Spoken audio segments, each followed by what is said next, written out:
بسم اللہ الرحمن الرحیم۔ السلام علیکم ویورز، آج میں آپ کے ساتھ قیامت سے پہلے رونما ہونے والی چند بڑی نشانیاں شیئر کروں گی، جن کے بارے میں آپ صلی اللہ علیہ وآلہ وسلم نے اپنی وفات سے بہت پہلے ہی صحابہ کرام کو بتا دیا تھا کہ آپ صلی اللہ علیہ وآلہ وسلم کے جانے کے بعد دنیا میں کیا کیا ہونے والا ہے۔ ایک دن حضرت عمر رضی اللہ تعالی عنہ باقی صحابہ کے ساتھ آپ صلی اللہ علیہ وآلہ وسلم کے پاس مسجد نبوی میں بیٹھے ہوئے تھے کہ اچانک ایک بہت ہی رعبدار اور خوش شکل آدمی مسجد میں داخل ہوا، اور اس کے کپڑے چمکیلے سفید تھے اور اس کے بال بالکل کالے سیاہ تھے، اور کسی نے بھی اس سے پہلے انہیں مدینہ میں نہیں دیکھا تھا۔ مطلب یہ تھا کہ وہ مدینے کے رہنے والے نہیں تھے، اور ان کے کپڑوں اور بالوں سے بالکل ایسا نہیں لگ رہا تھا کہ وہ کہیں دور سے سفر کر کے مدینہ آئے۔ مسجد میں بیٹھے سارے صحابہ اس شخص کو غور سے دیکھ رہے تھے اور حیران ہو رہے تھے کہ یہ شخص کون ہے۔ اتنی دیر میں وہ آدمی سیدھا مسجد نبوی کے اندر آیا اور آ کر رسول اللہ صلی اللہ علیہ وآلہ وسلم کے بالکل سامنے بیٹھ گیا اور کہا، اے محمد صلی اللہ علیہ وآلہ وسلم، مجھے اسلام کے بارے میں بتائیں۔ اس آدمی کے جانے کے بعد آپ صلی اللہ علیہ وآلہ وسلم نے صحابہ سے پوچھا کہ کیا تم نے اس شخص کو پہچانا؟ تو تمام صحابہ نے کہا کہ نہیں۔ تو آپ صلی اللہ علیہ وآلہ وسلم نے فرمایا، یہ جبرائیل علیہ السلام تھے اور تمہیں تمہارا دین سکھانے کے لیے آئے تھے۔ آپ صلی اللہ علیہ وآلہ وسلم نے جبرائیل علیہ السلام کو اسلام کے بارے میں بتایا کہ اللہ کے سوا کسی کو خدا نہ ماننا، محمد صلی اللہ علیہ وآلہ وسلم کو اللہ کا رسول ماننا، نماز، روزہ، زکوٰۃ اور حج ادا کرنا، جس پر جبرائیل علیہ السلام نے کہا کہ آپ نے بالکل سچ فرمایا۔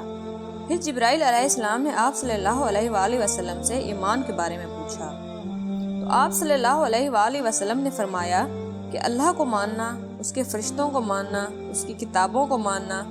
اس کے پیغمبروں کو ماننا، آخرت کو ماننا اور تقدیر کو ماننا، جس پر جبرائیل علیہ السلام نے پھر کہا کہ آپ نے بالکل سچ فرمایا۔ جبرائیل علیہ السلام نے آپ صلی اللہ علیہ وآلہ وسلم سے احسان کے بارے میں بھی پوچھا، اور پھر جبرائیل علیہ السلام نے آپ صلی اللہ علیہ وآلہ وسلم سے پوچھا کہ قیامت کب آئے گی، جس پر آپ صلی اللہ علیہ وآلہ وسلم نے کہا، جتنا آپ کو پتہ ہے صرف اتنا ہی مجھے پتہ ہے۔ مطلب قیامت کے دن کا اللہ کے سوا کسی کو بھی نہیں پتہ۔ تو حضرت جبرائیل علیہ السلام نے یہ سننے کے بعد فرمایا کہ مجھے اس دن کے بارے میں کچھ نشانیاں بتائیں۔ اب تک اس گفتگو میں جتنی بھی باتیں ہوئی، ان سب کو آپ صلی اللہ علیہ وآلہ وسلم پہلے بھی بیان کر چکے تھے، کیونکہ یہ واقعہ آپ صلی اللہ علیہ وآلہ وسلم کی وفات سے کچھ ہی عرصہ پہلے ہوا تھا، جب تقریباً سارا قرآن نازل ہو چکا تھا۔ لیکن اس کے بعد جو آپ صلی اللہ علیہ وآلہ وسلم نے قیامت کی نشانیاں بتائیں، وہ اس سے پہلے کسی کو بھی پتہ نہیں تھی، اور ان نشانیوں کا تعلق صحابہ سے زیادہ ہم سے ہے، کیونکہ جو نشانیاں آپ صلی اللہ علیہ وآلہ وسلم نے بتائی تھیں وہ صحابہ نے اپنی زندگی میں پورے ہوتے نہیں دیکھی تھی، بلکہ وہ تمام نشانیاں آج ہم سب لوگ دیکھ رہے ہیں۔ اور اہم بات یہ ہے کہ اس وقت حضرت جبرائیل علیہ السلام صرف صحابہ کو ہی نہیں بلکہ آج کے مسلمانوں کو بھی قیامت کی سب سے اہم نشانیاں سکھانا چاہتے تھے۔ آپ صلی اللہ علیہ وآلہ وسلم نے جبرائیل علیہ السلام کو جواب دیا کہ جب ایک لونڈی اپنے مالکن کو جنم دے گی، جس کو بہت سارے عالم یہ سمجھتے ہیں کہ جب اولاد اپنے والدین کو غلام سمجھے گی، اور دوسری نشانی بتائی کہ جب یہ ننگے پیر غریب بدو چرواہے ایک دوسرے سے لمبی عمارتیں بنانے میں مقابلہ کریں گے۔ یہ سن کر جبرائیل علیہ السلام نے پھر کہا کہ آپ نے بالکل سچ فرمایا، اور پھر وہ اٹھ کر وہاں سے چلے گئے۔ تو آپ صلی اللہ علیہ وآلہ وسلم نے صحابہ کرام کو بھیجا کہ کوئی جا کر اس آدمی کو ڈھونڈ کر لے آئے، لیکن اس دن کے بعد یہ شخص کسی کو بھی مدینے میں دکھائی نہیں دیا۔ آپ صلی اللہ علیہ وآلہ وسلم نے جن ننگے پیر غریب چرواہوں کا ذکر کیا تھا، جنہیں اس زمانے میں عرب کے لوگ بدو کہا کرتے تھے، اور جو عرب کے باقی قبیلوں سے ہمیشہ دور رہتے تھے اور کبھی بھی ایک جگہ پر ٹک کر نہیں رہتے تھے، بلکہ اپنے جانوروں کے ساتھ ہمیشہ سفر کرتے رہتے تھے، مطلب خانہ بدوشوں والی زندگی گزارتے تھے۔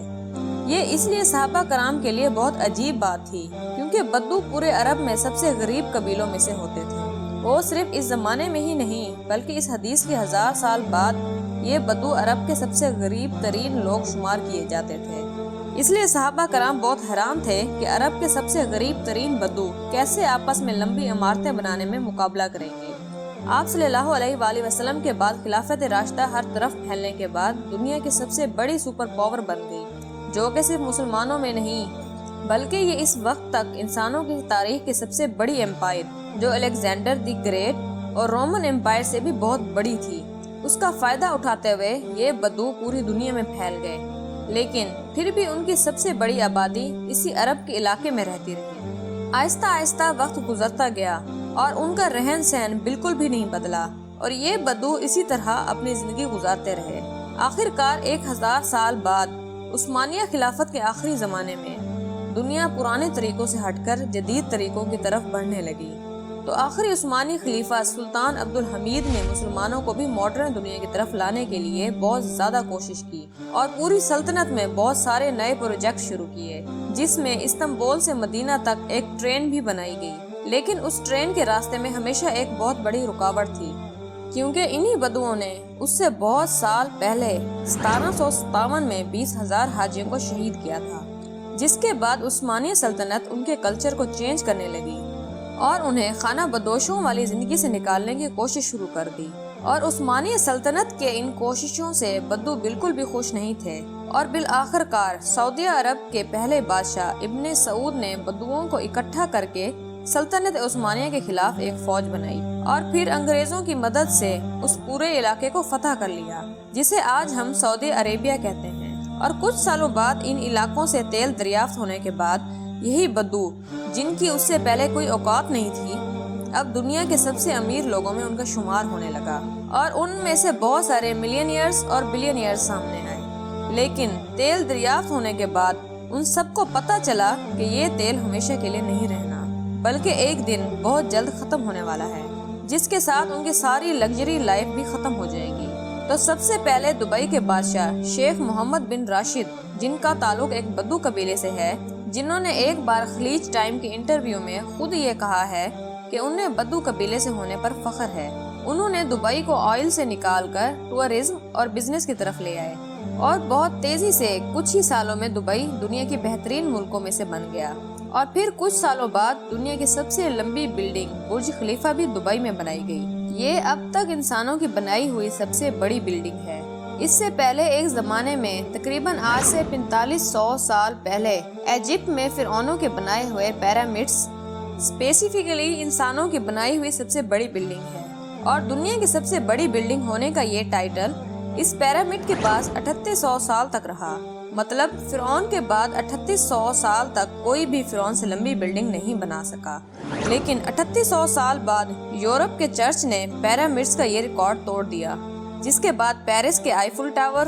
اور 9/11 میں تباہ ہونے والے ورلڈ ٹریڈ سینٹر بھی دنیا کی سب سے بڑی بلڈنگز رہ چکی ہیں۔ دبئی کی اس بڑی کامیابی کو دیکھ کر سعودی عرب نے بھی اسے کاپی کرنا شروع کیا اور مکہ میں کعبہ کے بالکل سامنے دنیا کی چوتھی سب سے بڑی بلڈنگ بنائی اور کچھ ہی سال بعد دنیا کی سب سے بڑی بلڈنگ کا اعلان کیا، کنگڈم ٹاور یا جدہ ٹاور، جو دبئی کے برج خلیفہ سے بھی بڑی ہوگی۔ اور اس طرح سعودی عرب UAE سے بھی آگے نکل جائے گا۔ اس سارے پروجیکٹ کو ہیڈ کرنے والے کا نام الولید بن طلال ہے، جو کچھ سال پہلے دنیا کے سب سے امیر عرب بنے، جن کے قبیلے کا تعلق بھی ایک بدو قبیلے سے تھا، جس کے بعد دبئی نے سعودی عرب سے دوبارہ آگے نکلنے کے لیے دبئی میں ایک نئی دنیا کی سب سے بڑی بلڈنگ بنانے کا اعلان کیا، جو ان دونوں برج خلیفہ اور جدہ ٹاور سے بھی بڑی ہوگی۔ اور آج کل ہر کچھ عرصے بعد بہت تیزی سے عرب میں ایسی لمبی بلڈنگز کے پروجیکٹس کا اعلان ہو رہا ہے۔ ایون عرب کنٹریز ایک دوسرے کو یہ تک نہیں بتا رہی کہ ان کے اگلے پروجیکٹ کی ہائٹ کیا ہوگی،